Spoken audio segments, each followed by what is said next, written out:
Good morning. How about this? Starting the day in the tractor cab already. Still at the farm, but we're getting ready to head to the field. Spend the day in the tractor doing some field cultivating.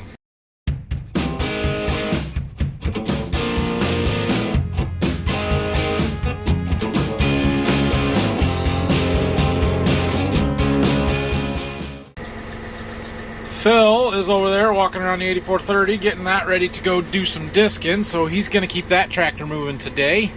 And Dad's going to run the 8300 and the backhoe and moving some dirt down there where he was working along the ditch. So maybe if he gets done and has time, he can jump in that tractor over there and do some field cultivating too. But we'll get a lot done here today. There's a chance of rain this afternoon, so we'll see what happens, but we should be good. Okay, here is field number 1 for the day. This one has 75-ish acres in it. It's an 80 minus a house lot and the borders and stuff. So this one will take us a little while. It should be dry. We tiled this farm about 2 years ago. I mean, everything's dry, but this farm is well tiled, so it should be extra dry, I guess. Well, here's a fun thing about this field. Electric poles, lots and lots of electric poles. So we're gonna spend some time working around them here and trying not to hit them. Finally made it around all these electric poles. I'm glad we have electricity, but they sure are a pain in the butt to farm around. I don't know why they couldn't put them along the road, but it is what it is. So now it's clear sailing through the rest of this field. Nice long rows. We should fly right across it. Also, I don't know if we can see him right now, but Dad's not moving dirt this morning. I forgot he was going to finish spraying the wheat, and he happens to be in that field over there across the road from us. Oh yeah, just way in the back. Let's see, I'll fix the zoom on my camera. Yeah, I can see him back there. Alright, so Phil just called me. He was running that 8430. Apparently he thinks something sounds funny, and I don't know what exactly he means, but he's concerned about it, and so he's going to come and pick me up and have me come and listen to the tractor and see if I can figure anything out. But if there's something wrong with it, it's going to just go to the dealer and get fixed, because, well, that tractor has got a little over 5,000 hours on it, and they recommend replacing that engine torsion dampener at 5,000 hours, whether it needs it or not.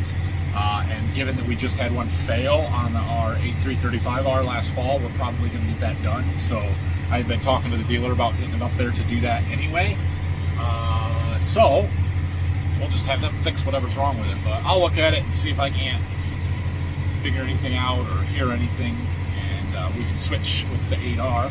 We'll just put that 8335 on the disc and let him run that today. And then when Dad's done with the 8300, we'll put that on that other field cultivator. No big deal there.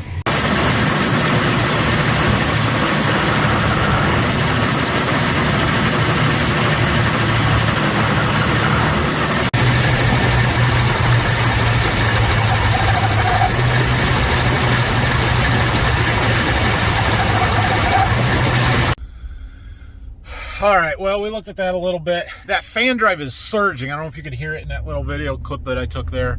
But when it surges and then it kind of opens up and backs off and that belt slips a little bit, it's a variable speed belt. And so I sent that to my tech at the John Deere dealer, and he said that it's possible that the fan drive is failing. Since we got to get it up there anyway to do that engine dampener, they can just figure it out and fix all that stuff at the same time. So I think Phil's going to switch tractors, and then assuming it rains tonight or tomorrow, we'll just run that up to the dealer and let them mess with it. That's beyond my mechanical abilities. So I'm taking my pickup up to the next field that we're going to go to. I'm going to park it there because that's a 175 acre field, and then Phil's going to pick me up and take me back to the tractor.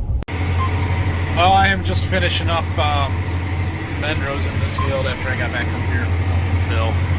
There goes Dad. He looks like he just finished up spraying that field across the road. I don't know if he is done now or not. There was one other farm that he needed to do, but he may have already done that one. So we're going to finish this field up. So this field and the one that we were in yesterday, well, this one was bean stubble. This was beans last year. Really good beans. This was our best field of beans last year, like 75 bushel per acre beans. The one we did yesterday was wheat stubble.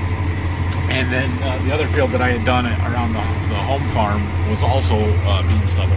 Where we are going next is cornstalks. It was our irrigated field, so it's really thick cornstalks. And I am kind of interested to see how this field cultivator is going to work. We did run that 2730 ripper through them last fall, so anytime we've done that in the past, we've been able to field cultivate it without too much trouble. But I am a little bit concerned about having all that cornstalk residue and how it's going to flow through the field cultivator. So we'll see how it goes when we get up there. Here's another field of beautifully worked up soil ready to plant. We just need it to be a month from now. I will say though that it is getting increasingly difficult every day for me to not get the planter out. I get that it is March 23rd, 2nd, something like that, and it's too early and we just can't do it. But the weather is so nice right now. Even our soil temperatures are starting to warm up to the point where it's reasonable. But we are gonna get cold again yet. We're not done getting freezes and frost and cold, and it's too early. I can't do it. So the next field we are heading to is actually just about a half a mile up the road here. The problem is there is a single lane 10-ton bridge up there that we cannot fit across. So we get to go all the way around the block. Here we go up on these corn stalks. So far it looks okay. The residue is going to get heavier as we move to the south here. So basically what happens, and you can see the difference, you know, in the ground that we were just in versus this field and how much cornstalk residue there is versus what was left from the bean stubble. And normally that's not a problem unless it starts building up and not flowing through the field cultivator. If it starts bunching, then we've got problems because you'll get piles out here and we do not want that. So for the most part, these field cultivators are really good at letting the trash flow through. Our biggest issue is that 5-bar spike drag in the back that I showed you a little bit yesterday. That sometimes will grab stuff and not let it flow through. They have a coil tying drag or a rolling basket that you can put on there that's much better from a residue flow trash management standpoint on these, but they don't break up the clods as well as this 5-bar. And we don't do a ton of corn stalks, which is why we go with this style, because we like how it works in the other ground. But we are doing some corn stalks and it needs to flow through. If we do start having issues, what we'll end up doing is bringing the disc up here and hitting this with the disc, and then maybe or maybe not trying to field cultivate it after that. So this is the irrigated cornfield from last year, and we had some 275 bushel corn up here in places, and so it's gonna be a lot of residue because of that, but we'll see how it goes. There's 175-ish acres in this field. We should get it done today, no problem, but we're gonna be here for a while. I doubt we'll go to another field today. We'll see. Maybe we get rained out at 3 o'clock and we don't make it. So it is, I think, a little after 11 right now. So I did get my truck brought up here. It's way over there by that way barn. Yeah, over there.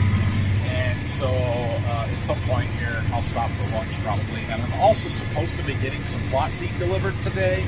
I have not gotten a call from the trucking company to tell me that they're coming or when they're coming, so I fully expect them to just show up at some point and call me, and we'll have to run there quickly so we'll get them unloaded. So this field's going to be a little rougher too, it would appear. That's okay. Well, we're getting the neighborhood all fired up now. I got a phone call from one of the neighbors wanting to know what us big-time farmers are out here doing, if we're actually planting anything or not. And I said, no, I'm not planting anything. We're just doing a little tillage. I don't know if this is the right or the wrong thing to do. Nobody else seems to either. I'm a little surprised that I haven't seen more people out working some ground and doing some stuff. I guess we're to be the Lone Rangers on this one and try it, but I really think this is the right thing to do, so who knows. We'll see. Anyway, we are getting across this a little bit here. It's working up pretty nice. These corn stalks don't, it doesn't leave it as level and as nice as when you're using stubble. So it is what it is, and once in a while, and right now, I am getting some stuff pushing a little bit. So I just kind of lifted up it clears out, make a big circle and go back through it, and usually that takes care of it. But yeah, you guys can clearly see it. So it's cleaned out now. We got a pile of stuff where it was dragging over there. So we're just gonna make a circle around, go back through it. This has happened about 3 times now, so looks like it's something we're gonna have to fight a little bit on this field. It's not the end of the world, but it's a little frustrating. And it all flowed through that time, so looks good. Keep moving. I've made it up to the barn here, and the longer row's in the back. This is also happens to be our 4th irrigation lane right here, and it's a pretty good spot for me to stop and go get something to eat. It is like almost 1 o'clock anyway, so. Dad just called me. He has got 10 acres left to finish up spraying the wheat, and then I think he's going to take the 8300 and hook it up to that little field cultivator and start running that. So he said he's got some dirt to move yet, but he wanted to let things dry out after he scraped a bunch of stuff off. It was kind of wet underneath, so I guess that's a good idea. Got my lunch. So every day I get an email or 2 or 3 asking me to collaborate, sell their products, whatever, promote their stuff on my YouTube channel here, right? 95% of them have nothing to do with my channel, 0 interest in it whatsoever.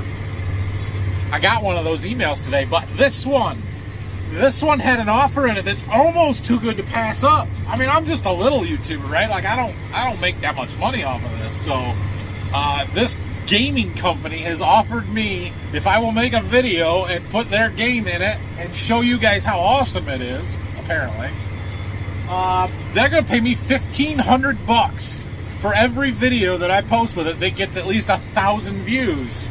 Well, 1,000 views is nothing anymore for me, so I should just start making them.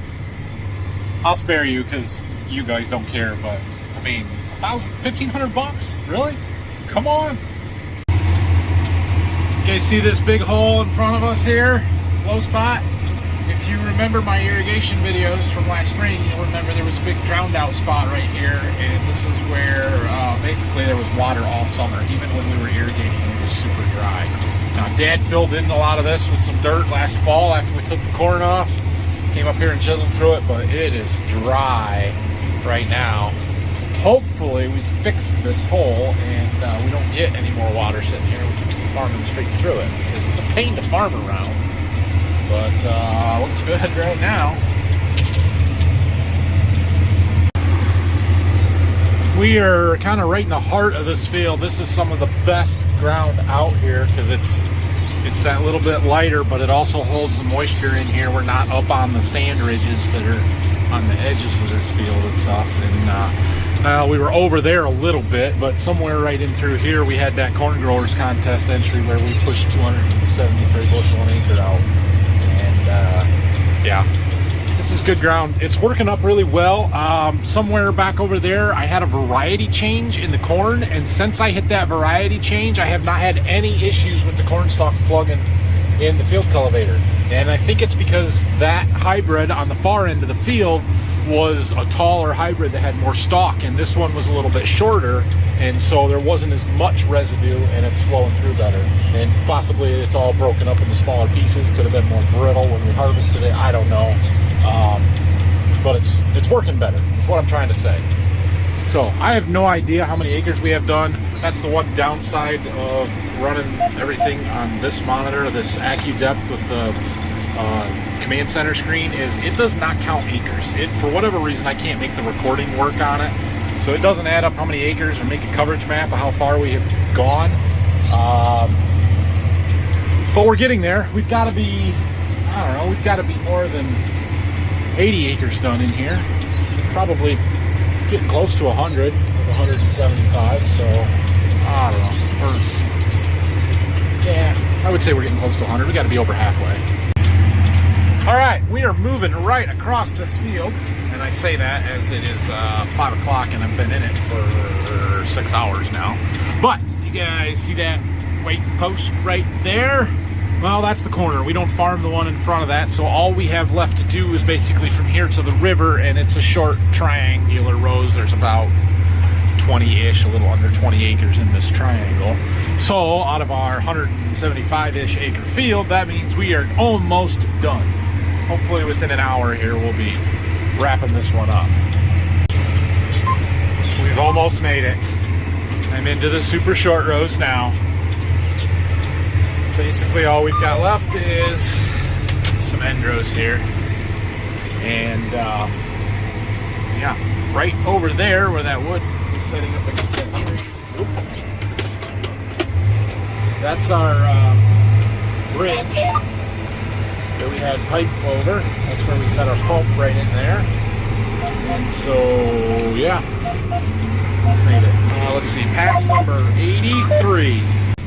So it only took me 83 passes at 44.5 feet wide to make it from the road way over there to the end of this field point here. You guys can do the math and figure out how far that is. It's about 3/4 of a mile or a little bit more, I think. But we've got some end rows to finish up, and then we'll fold up and get out of this field. There it is, way back where we started on the corner over there. A little field with like 13 acres in. I'm going to hit that wall in here, and then we'll head home for the night. Want to race, little dude? I apologize for the dust over there, but yeah, little guy's out on his tractor running around the yard with me. Short rows here, nice, you know, super long ones that is efficient, but it's what you get. There's this ditch that cuts this corner off from the big field that we were just in there. Done. Yes, I do sometimes pull out onto the road to fold up my tillage equipment because, well, there hasn't been a car come by here since I started this field, and there probably isn't going to be one while I'm folding up. It's okay. Anyway, what time is it? 6:30. I'm going to call it good enough for tonight. We're going to take this back to the farm. We're going to fuel up our tractor, and I know that I have some shovels on the field cultivator that need changed. We did about 270 acres today, so we certainly wore some of those out. And yeah, we'll be ready to go again tomorrow. And once again, of course, the farm is straight that way, immediately right behind us, but there's that bridge that we can't get across, so we got to go all the way around. That is a big chunk to have done and out of the way. Fuel's in.